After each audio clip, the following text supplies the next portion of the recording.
brought me to SpeedTrack. I worked as a chief risk officer for the majority of my career, and one of my frustrations, information is clearly very important, in fact, critical for a chief risk officer. And using traditional technologies, if the answer wasn't readily available in a dashboard I had access to, I would have to contact the IT department, explain what it was I was looking for. They would create an ad hoc query and then generate a report from that ad hoc query, and I'd get it in a few days. The problem with that is then I'd have 5 more questions, and this would often iterate during days and sometimes weeks before I could be satisfied, and sometimes never satisfied with the answers. And what SpeedTrack allows executives to do and non-technical people to do, to explore the information that's available very quickly and intuitively, and share that information with their peers and get to answers they may have never thought of asking questions to find out using traditional approaches. So that's what I'm going to be demonstrating for you tonight, in obviously a healthcare context. And finally, I really encourage you to interrupt and ask questions by either verbally or using the chat. That's what makes this fun for me, is determining what directions you want to go through as a class and answering those questions on the flies. So with that, is there questions to start off with? I do have a question. Yes. Hi, good afternoon. I was wondering if by traditional approaches, do you mean like Excel sheets, like using Excel, or is that something completely different? Because I know Excel, you can run queries through it. Yeah, so we could certainly compare that to some of the functionality in Excel.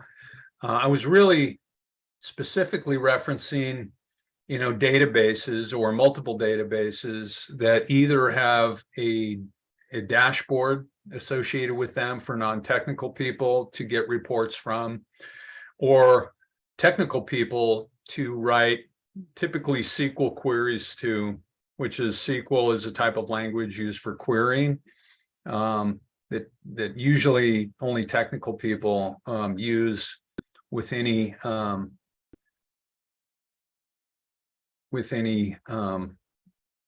what's the word I'm looking for?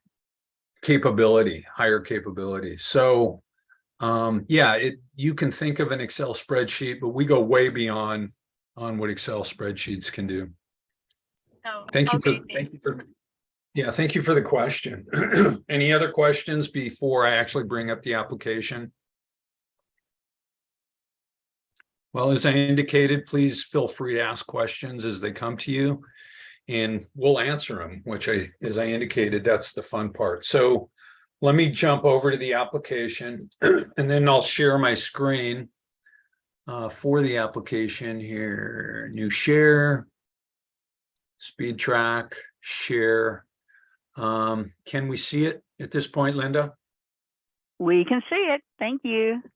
All right, I know this looks a little bit overwhelming to begin with, but let me walk through what it is you're looking at, and then we can actually start utilizing some use cases.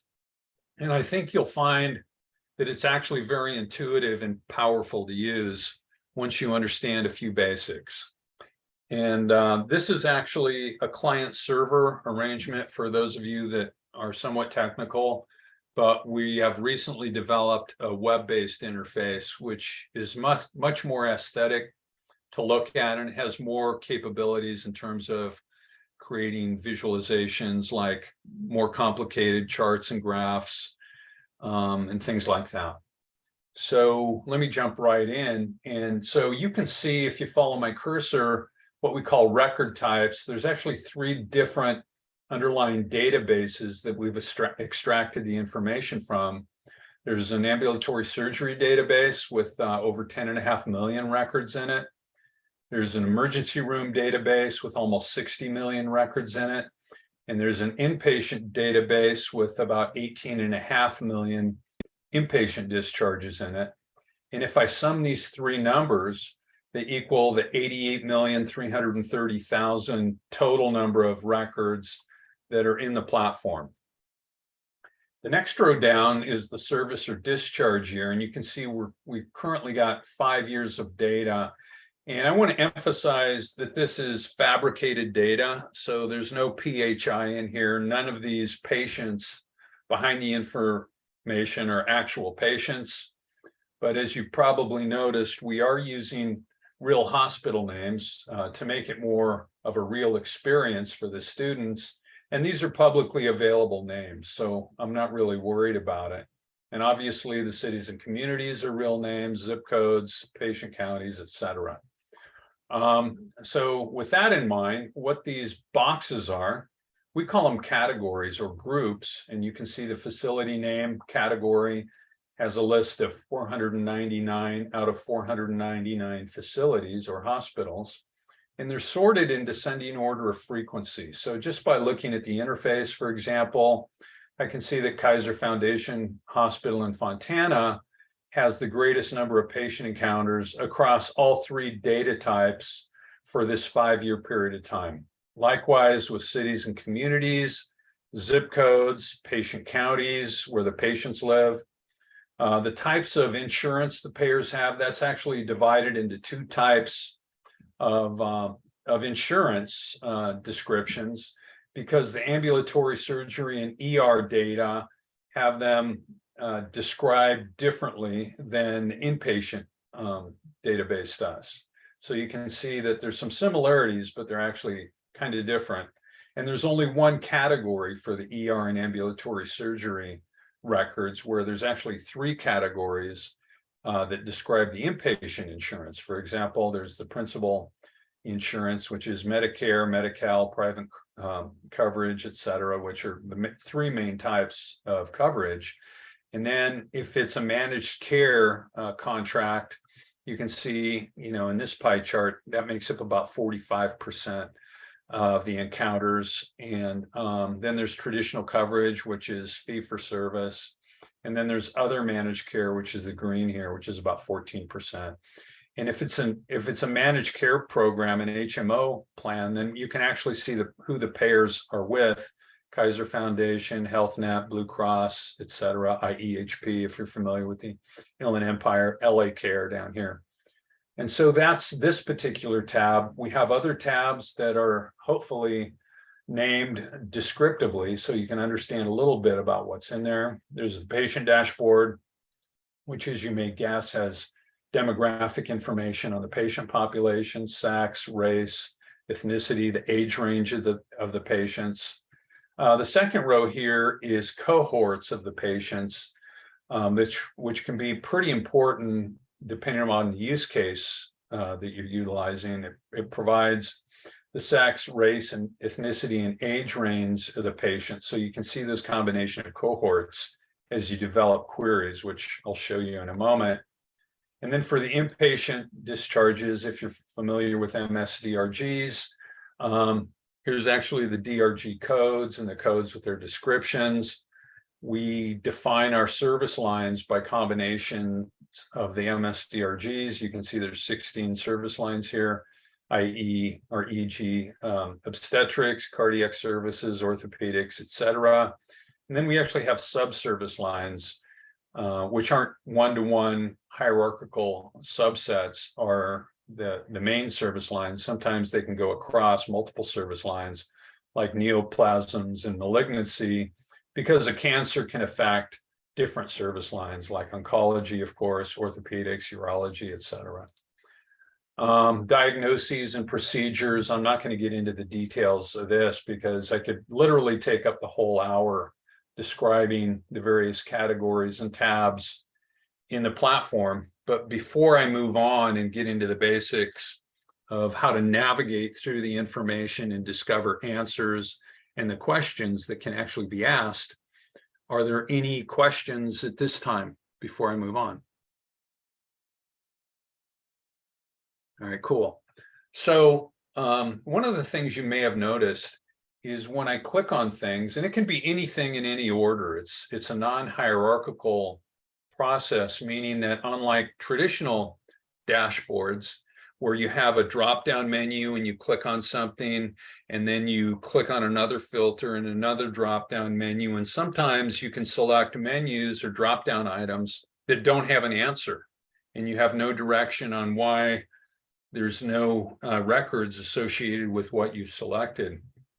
With SpeedTrack, that's impossible. And the reason is, like I said, I can select any combination of things from any order. For example, you can see my cursor, I'll select zip code 95823. Now, as soon as I click on it, you can notice there's 270,549 patient encounters associated with this zip code. Now I'm going to click on it, and I want you to pay attention to what all the other categories do. So for example, the facility name categories, I'm now looking at 339 out of 499. These are all the facilities that have had patients from this particular zip code. You can see this zip code is in Sacramento, and the city of Sacramento, when it's also in Sacramento County. Down here, I can see the distribution of insurance by the ER and ambulatory surgery encounters. You can see they've gone down to these particular percentages and number counts. Likewise, with the various patient insurance or inpatient insurance, et cetera. The cool thing about this, because each category is sorted in descending order of frequency, that provides relevance to the next questions I can ask. So for example, the top 3 hospitals that have had patients from this zip code, I can select them just by holding down my shift key, picking the top 3.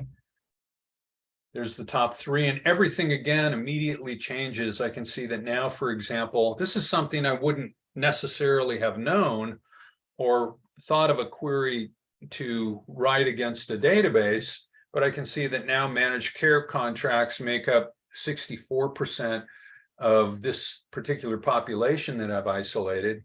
And Hey, Mark, I'm going to butt in for a second. We have a question. Yeah. How does this system help users troubleshoot queries that are not returning the expected results? Yeah, so let's talk about that, for example.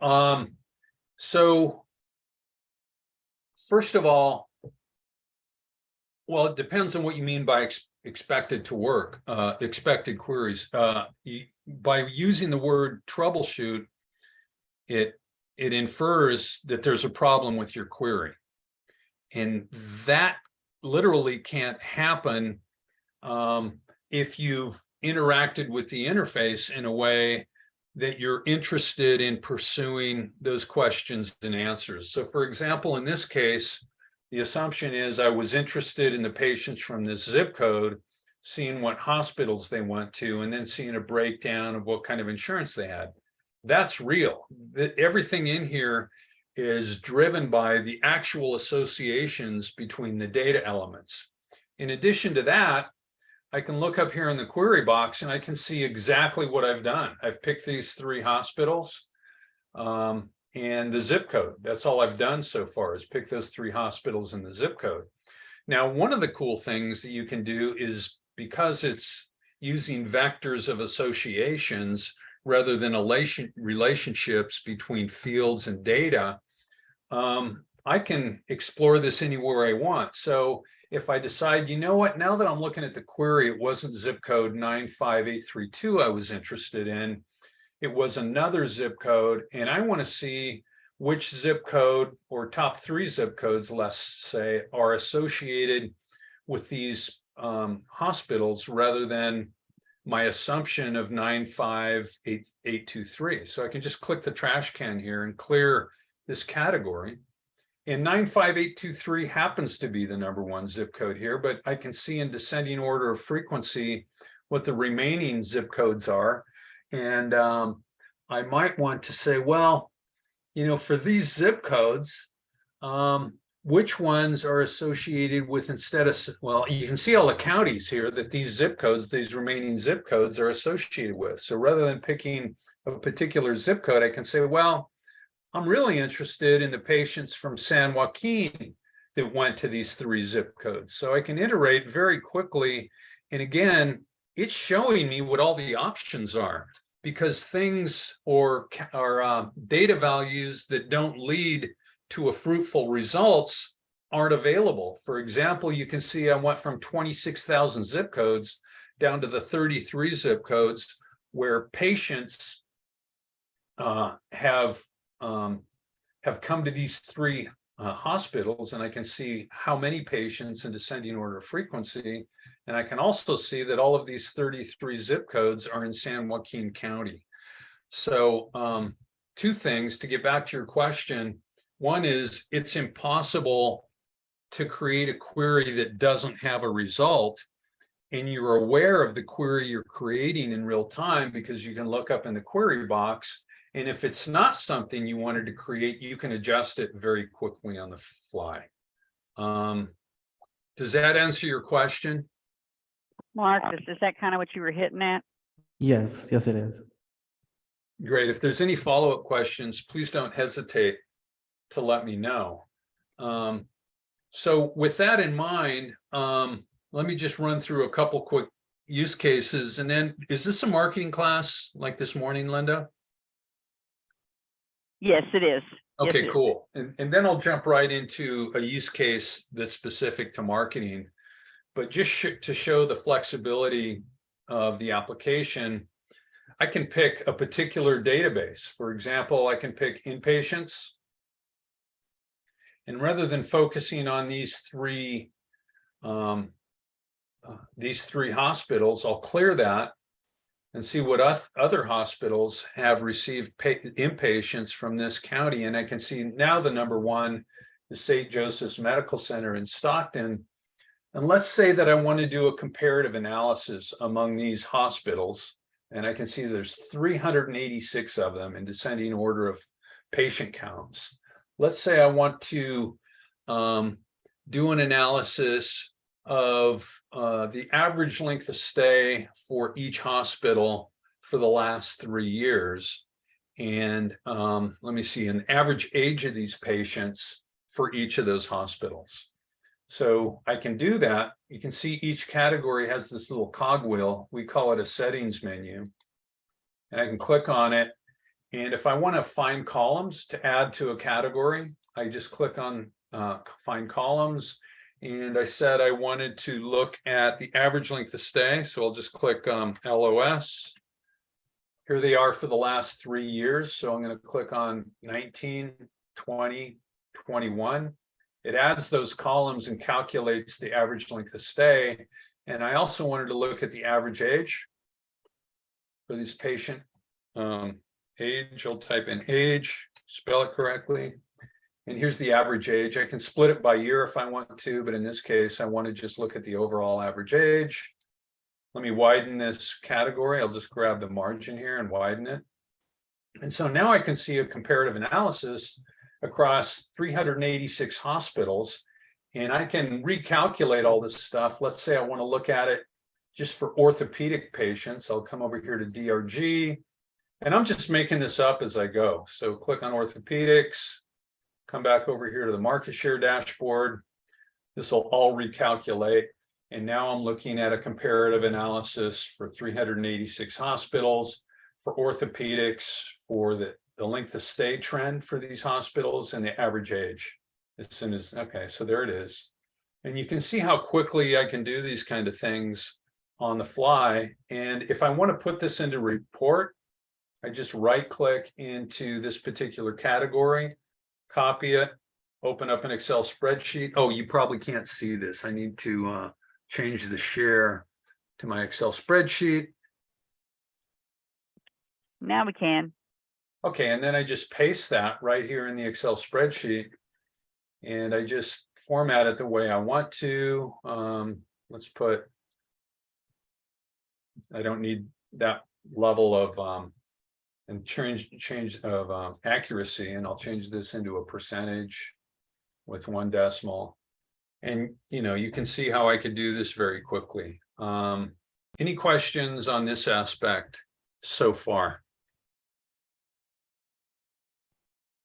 All right, let me jump into a use case that I think is typically used for a marketing and strategic planning type of use case. I'm just going to go ahead and hide these columns now because we're not going to be using them for this use case.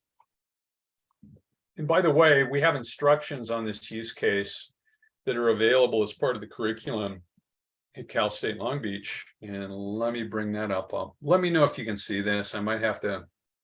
Can you We're guys see still this? looking at the Excel worksheet. Oh my God. Okay. Thanks for letting me know. This is really frustrating. With the other instances of Zoom that I typically use, I don't have this problem. So let me share this. This is the outline of the instructions on how to do this use case. They're very specific, and I'll just walk through it so you get an idea. And You if you said want, that this is actually on all the students in HCA's icon or widget page, is that right? I believe so. I Okay. haven't been on your portal, so I'm not exactly sure where it is. But if any of the students are interested in downloading this and playing with it, I'm sure you can make it available to them. Yeah, I figured it out.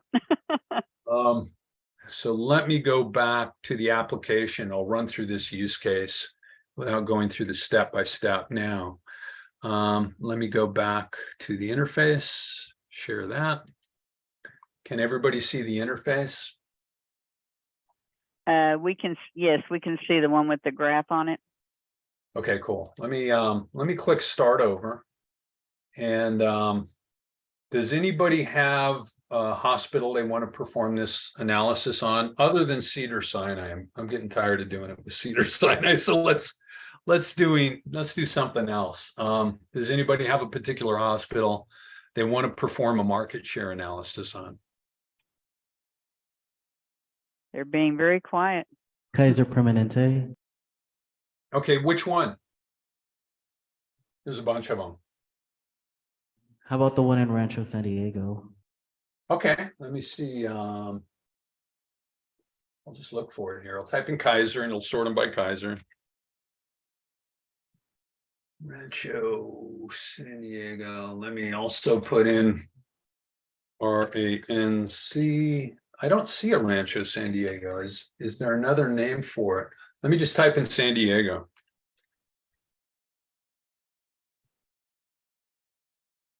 I don't see San Diego either. There must be another name You for can it. do the But one in here's what I can Orange do. I can find it this way.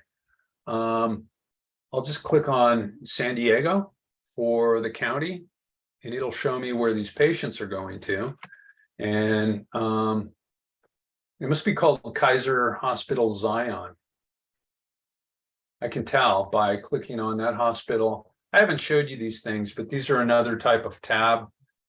And another thing I can do, just to narrow it down, is I can unclick this particular Kaiser Foundation Hospital Zion.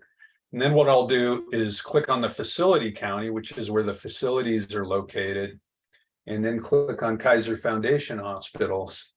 And yeah, that's the only hospital in San Diego. So let's work on that one. I'm going to click start over. And let's look for Kaiser Zion. I'm sure there's only one Zion. There it is. And so I'm going to do a market share analysis on their inpatient discharges for the last 5 years. And so the first thing I'm going to do is isolate inpatient discharges.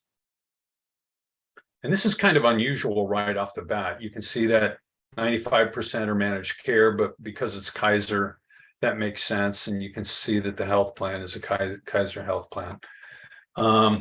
So the next thing I want to do is remove normal newborns. And the reason for that is normal newborns don't take up any utilization per se. They just kind of show up and leave.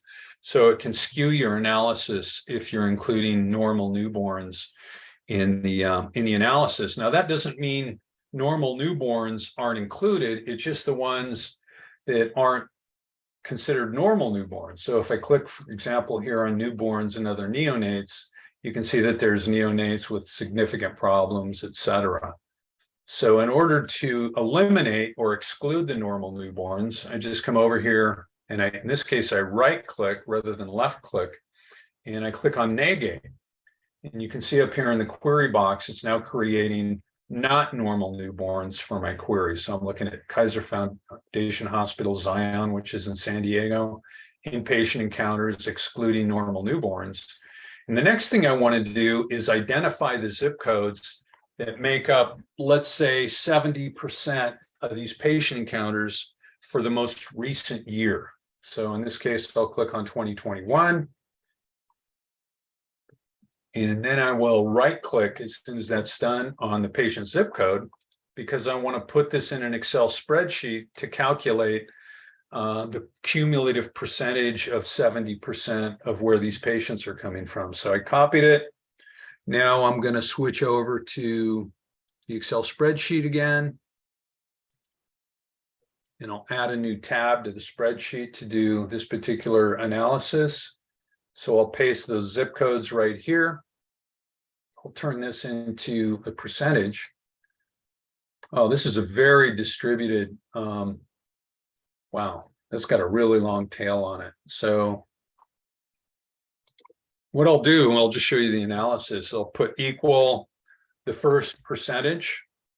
And then what I'll do to make it cumulative is put equal, equal this one plus equal this one. And so you can see that 3.6 plus 3.5 equals 7.1. And then I'll copy it all the way down. Try to copy it all the way down.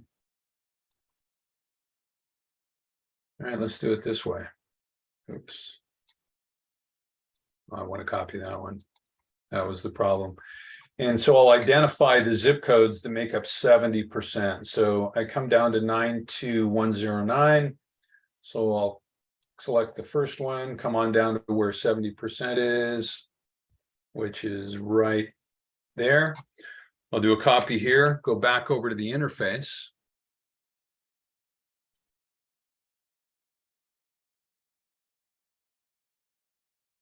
And I'll paste these zip codes right in the zip code category. Control V. And now I've queried for this zip code, which we're going to, or these zip codes, which we're going to call the primary service area for this hospital. Now what I'll do is I'll clear the facilities and I can see what other hospitals are receiving patients from this primary service area that we've specified for. In this case, it was Kaiser Foundation Hospital Zion, but we can see that the biggest, or the hospital that has the highest number of inpatient discharges from Zion's primary service area is actually Sharp Grossmont, which is interesting. So now what I'm going to do in order to start analyze this thing for the last 5 years is I'm going to unclick 2021 and I'm going to export these. Well, here's what I'm going to do. I'm going to narrow this down a little bit because I don't want to take the time to download 835,000 patient encounters. What I'm going to do is, instead of looking at 5 years, I'll look at the most recent 3 years. So I'll click on the 10 dashboard or the trend dashboard, and I'll select, holding down my control key, 2019, 2020, and 2021. One thing you might notice is a significant dip in the patient encounters in 2020. You might guess that that's due to COVID, which is correct.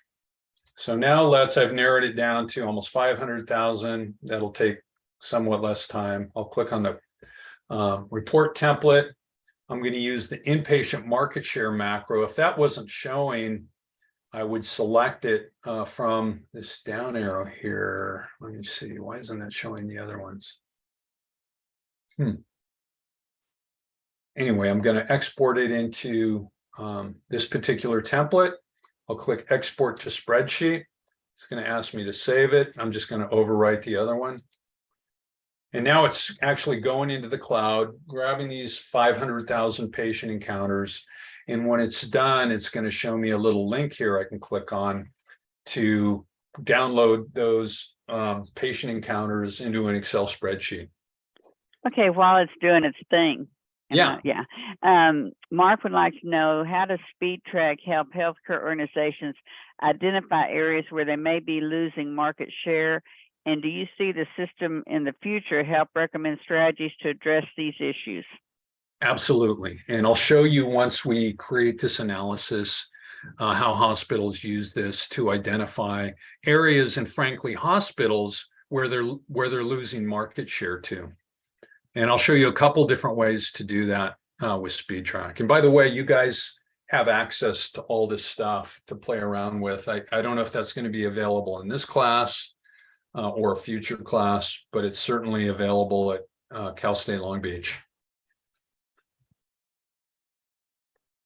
And in fact, while this is processing, I'll show you one of the ways we can identify leakage.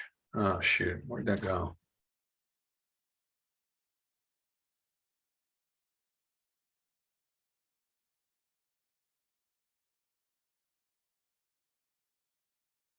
Okay, I'll just minimize that and I'll click on this inpatient market trends tab.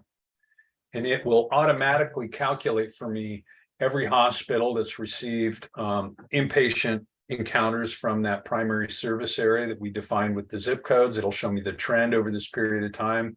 It'll show me the change in that trend. It'll show me the most recent years, average length of stay, the case mix index, et cetera. It'll also show me that information for service lines, the type of insurance the patients have, and if it's a managed care plan, who that plan is with. And so you can see, oh, yeah, I've only selected the most recent 3 years, so it's only showing that for the most 3 years of data.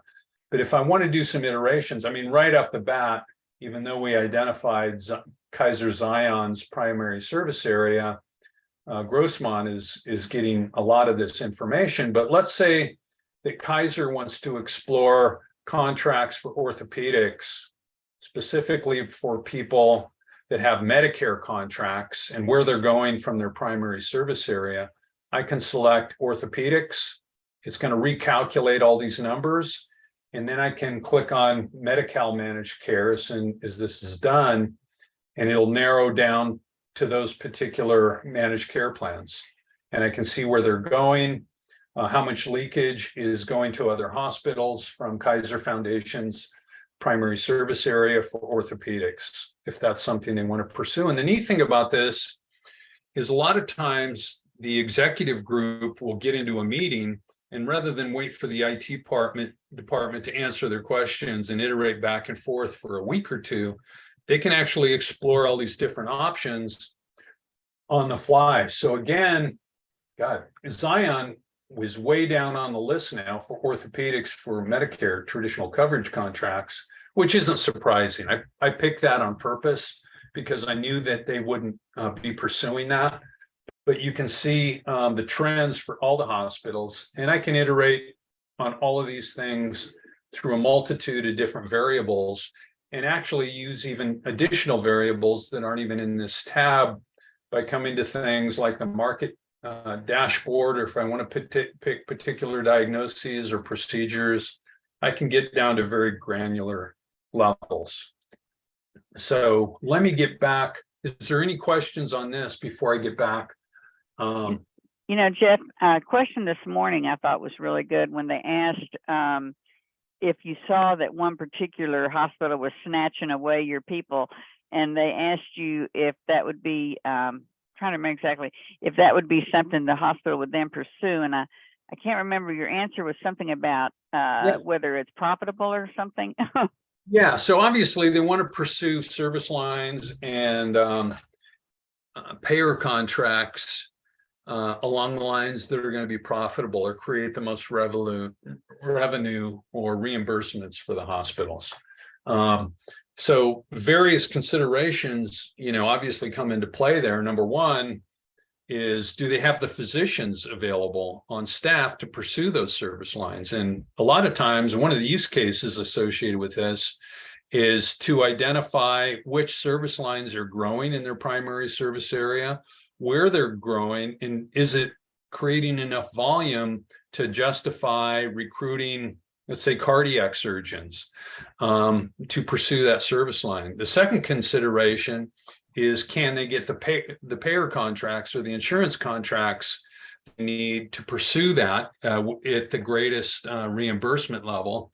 And the third thing that's becoming popular that they must consider today is a lot of the inpatient volume today is not going to other hospitals. It's going to ambulatory surgery centers, because more and more surgeries are being approved for outpatient surgeries. You go in the morning and you come out the same day. rather than spending, 2 or 3 days in the hospital. The reason for that is, number one, these procedures are being approved for ambulatory surgery hospitals or centers because the outcomes are better. They don't have as many complications as they would in a hospital for patients that qualify. And what I mean by patients that qualify, it's usually healthy patients that go outside to the ambulatory surgery centers, people that don't have a lot of complications and comorbidities like obesity, diabetes, COPD, stuff like that. And they want them in the hospital in case they start having problems during surgery. They have all the other capabilities right there in the hospital to deal with them. So, my point is those three things come into play when considering these things. And the other thing, I'm actually working on a hospital up in Central California today, is they not only want to see where the patients are coming from within their primary service area, but if they can capture some of that volume from patients from outside their primary service area and putting market programs together for that. In the hospital I'm working with in Central California, there's a major freeway that goes by close to their hospital, and there's a lot of potential patients that travel that freeway on a daily basis. So they're talking about putting some advertising up on the freeway, advertising their capabilities for certain types of procedures, and they've recruited some of the best docs, and they have great outcomes, that kind of thing. So there's a lot of different options here that they can pursue. Let me bring up the Excel spreadsheet. Let me see where'd that thing go. I'll just click on report template again.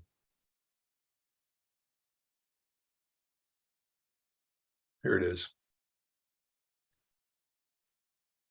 And the link is there. I'll click on the link. It downloaded those 500,000 records. We're not seeing it. Oh, son of a gun. Okay. Thanks for letting me know. Sometimes I go on for 10 minutes before I know that you guys can't see what I'm talking about. So I'm just going to go ahead and go to, well, I'll go to this.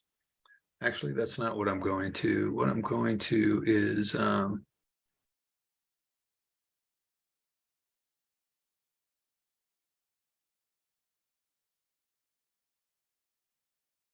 you see it now? No. All right, let me try this one more thing, and then you might have to just trust me. You always found a way this morning. Oh, that's not it. Oh, here we go. This is what I'm looking for. Share this. So you can see here's the Excel spreadsheet in this zip file that was downloaded. I'm just going to double click on that, and it's going to open up in Excel. And I'll show you that screen here. All right, share that. So here's these 500,000 patient encounters. I included the fields, the facility name, the discharge year, the age ranges, sex, race, ethnicity, the type of MSG or G family it's in, the service lines, if it's a sub-service line, the type of insurance they have, the payer type, whether it's managed care, traditional coverage, and the payer plan associated with him.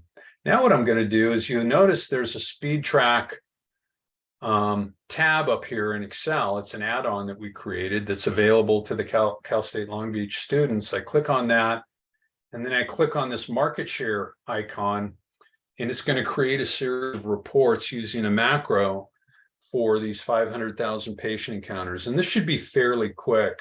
There we go. And so you can see the field categories at the top, and I'll get into that in greater detail in a moment. Are we First- supposed to be seeing the report? Because we're still seeing You the. are. You are. Jeez. All right, here's the report. I figured it would show up since it was another Excel spreadsheet, but it did. Now we got it. Yes, you can see the fields that are available to filter on, which I'll get into in a minute. There's 10 different fields. And the first report is just a pie chart of the most recent year's market share for the top 10 hospitals. Why is that showing Martin Luther King Community Hospital? I have no idea. Hang on a second. Maybe I opened the wrong one. I must have.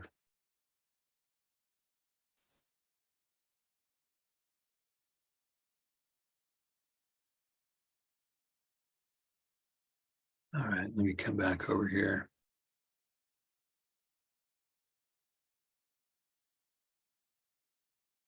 It makes absolutely no sense. Let me try this again. So I'll push this data out into a report template, export to spreadsheet, save it. Oh, that's really strange. And I'll open this. You might not be able to see it right now, but I basically went through the same things I just went through. We're just seeing each other now. We don't see your screen at all. All right, I'm getting there. Okay. Just keeping you updated on progress. Yeah, I'm not showing anything different than what you saw a few minutes ago.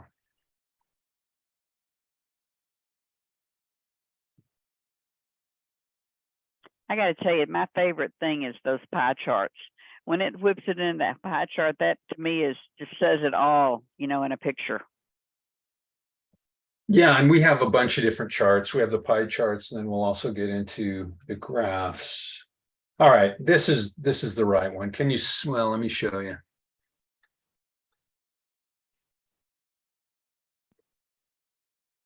All right, share screen. What it did is it cross-referenced another analysis I ran earlier today. So this is the San Diego, I can tell because these are San Diego hospitals. And can you see the SpeedTrack logo up here? Mm-hmm. Okay, so I'll click on that again, show the market share macro. This is going to run the macro on these San Diego records.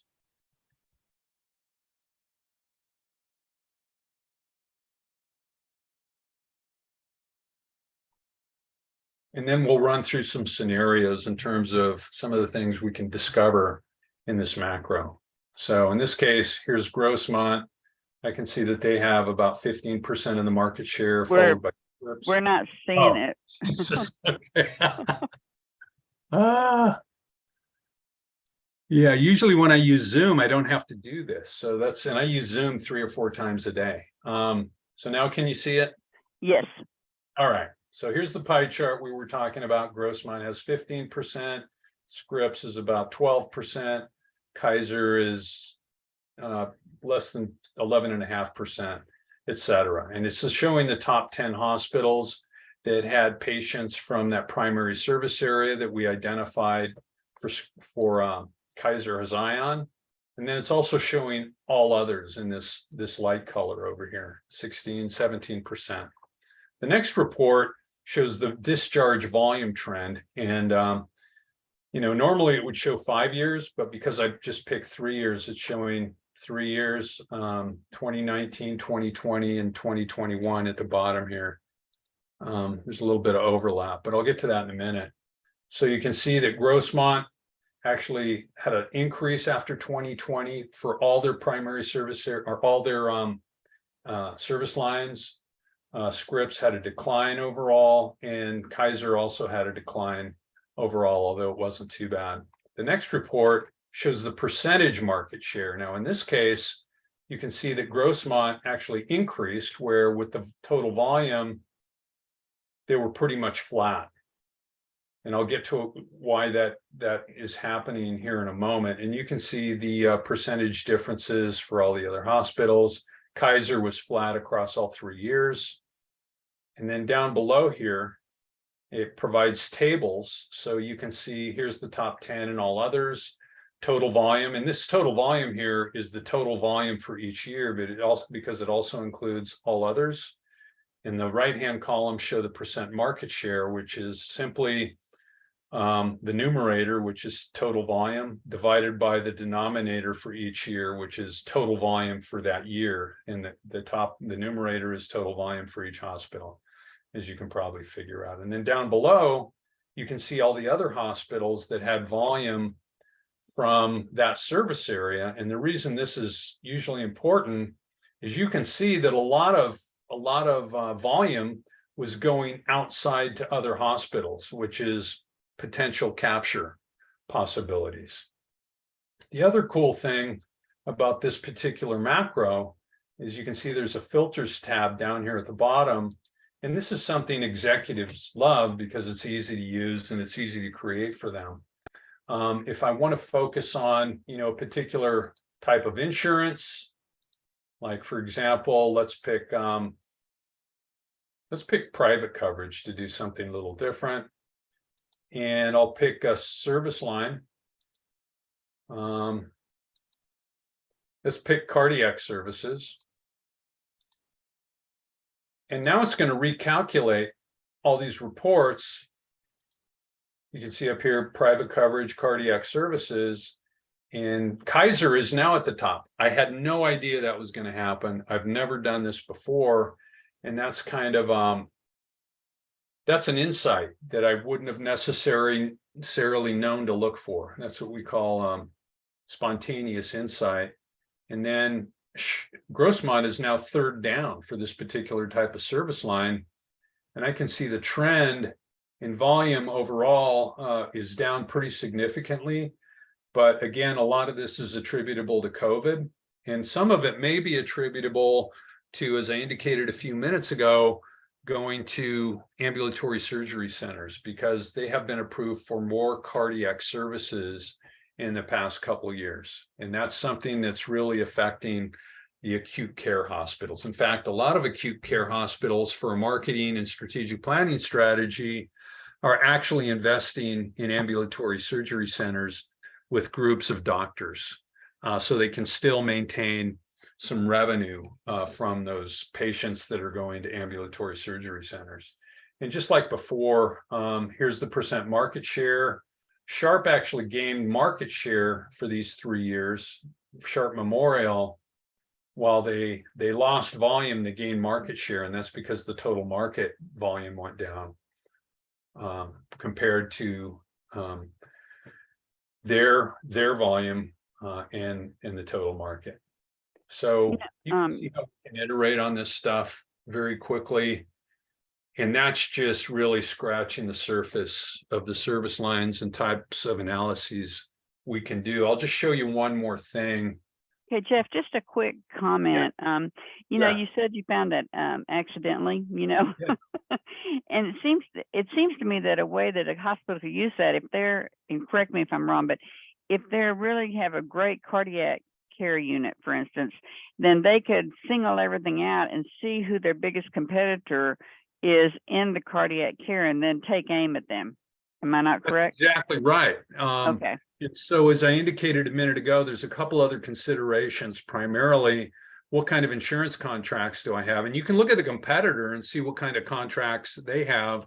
And then also consider, do I need to recruit some docs to grab some of that market share if I don't have the docs on staff? So those two things, insurance contracts and recruiting the docs necessary to go after that business. Okay, thanks. You're welcome. Do the students have any questions on what I've done so far? And actually, the next thing I'm going to do is create a quick geospatial heat map. And I'm going to do it a little bit differently than I did this morning. Let me go back to the interface real quick. And this will take about 15 seconds with any luck. So let me see, where's the speed track interface? And Mark would like to know, when you get a chance, does the system have the capacity to, the capability to project? Oh, sure. And I'll show you that here in a second too. So you can see the interface. I'm just looking at the same query that we did, 500,000 patient encounters. I'm going to click on the map all button, and that's going to push this into my browser. So I'll switch the view to my browser as soon as this pops up here. Oh, it's in my other screen. Let me bring that over.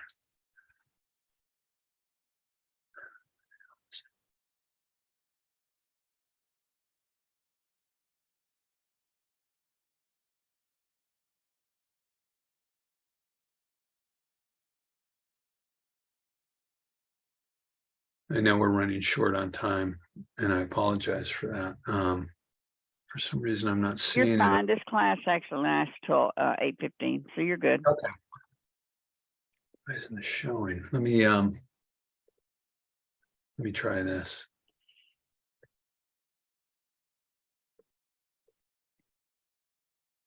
Okay. Let me try this one. Tell me if this works. Did that work? I don't think so. What are we supposed to be looking at? We're looking, it hadn't changed. You're supposed to be looking at a map. No, Let me see if I can find the map.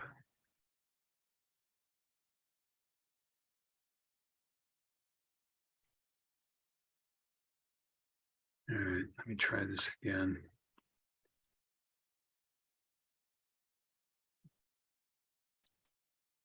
Oh, here it is. It just showed up when I clicked on the other thing. Okay, you should be able to see the map now. yeah, we got it. Okay, so this looks kind of funky because you see all these different hospitals here. When I zoom in, these are the zip codes that we selected from San Diego County. And let me zoom in a little farther here. And so you can see all the various hospitals that had patients from all these zip codes. And as I highlight them, you can see the names of them, what they are. Colorado, I think, Paradise Valley, Sharp Coronado. I'm not exactly sure where the Kaiser Hospital is.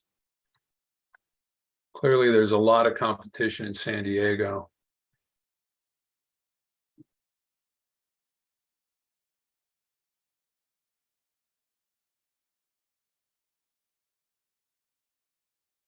I don't know where it is, but you get the idea. And if I scroll down, let me go back over here. And if I scroll down, you can see it gives a list of each hospital, the number of encounters for each hospital, and where it's located. And if I scroll down further, you can see there's a ton of hospitals all over the state of California that had discharges from that geography.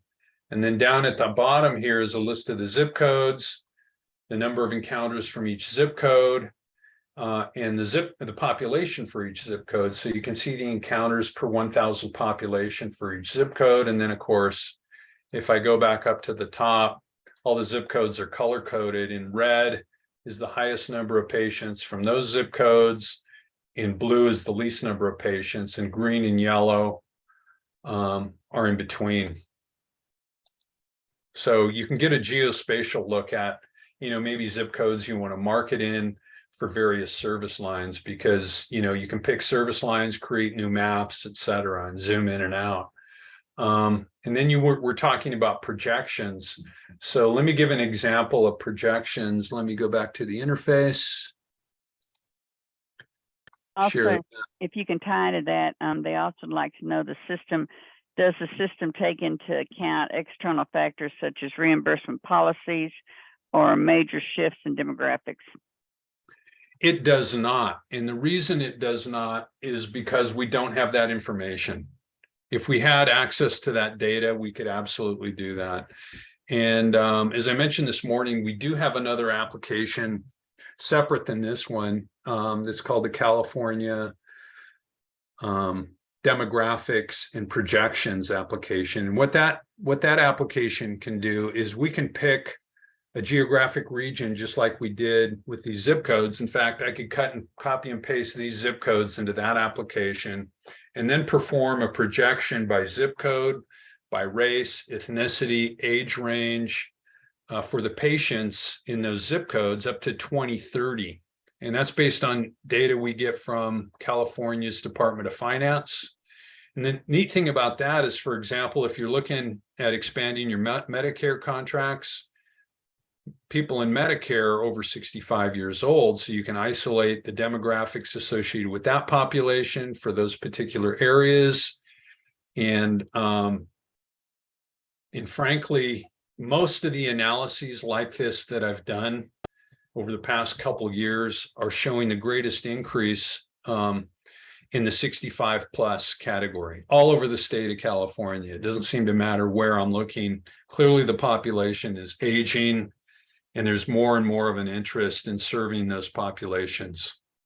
And another reason for that is a lot of people over 65 have to go to an inpatient facility rather than an ambulatory surgery center because they have greater complications, and they might not necessarily, or greater comorbidities, I should say, and may not necessarily qualify for an ambulatory surgery. But let me show you how we can do some projections. Let me do it by zip code, and let me do it for a particular service line. Does anybody have a service line that they're interested in doing some projections on? You have one more question. Is it possible to integrate real-time data in the future, since a lot of the data would be 2 to 3 years old? Yes, it is. In fact, we're starting to do that now.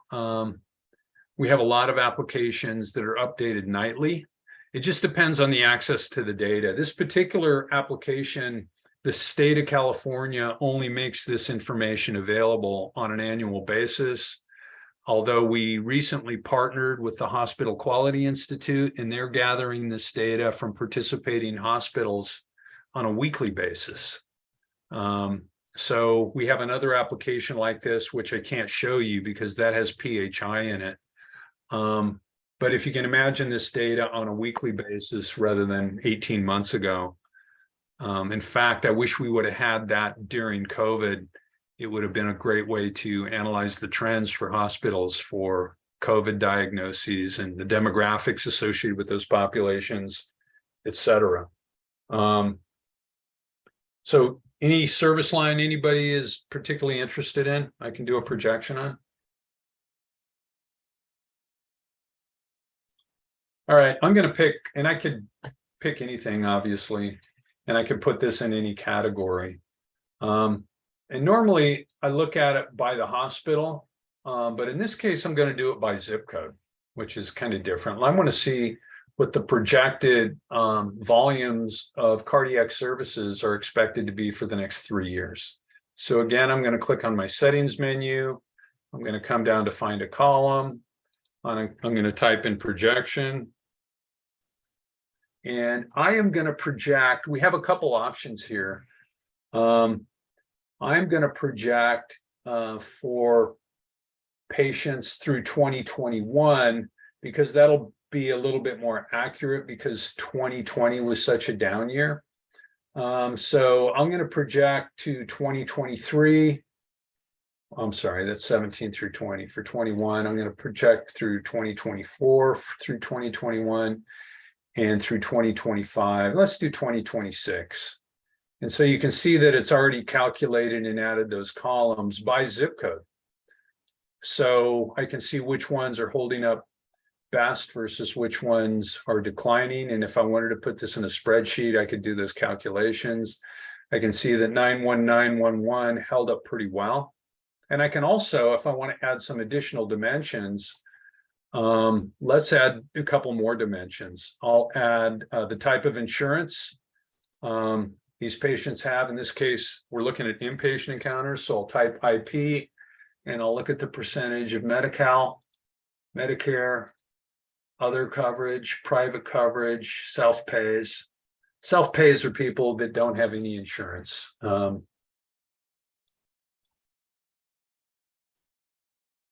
So I get all this information and I can get to it pretty quickly, as you can tell. I can export this into report, or I can iterate. Well, I've got this here on different service lines, different age groups, different types of insurance, you name it. And there's so much more we could do. Any final questions or use cases? I could do some stuff on emergency rooms if you wanted to. I've just been focusing on inpatient data. Nobody? Morgan, you don't have anything to say? I have one student that usually has something to say. Are you here, Morgan? Maybe he's not here tonight. There he is. He's quiet tonight. Oh, he answered me, said he's here. Well, that's cool. I hope you enjoyed and at least learned a few things from tonight's presentation.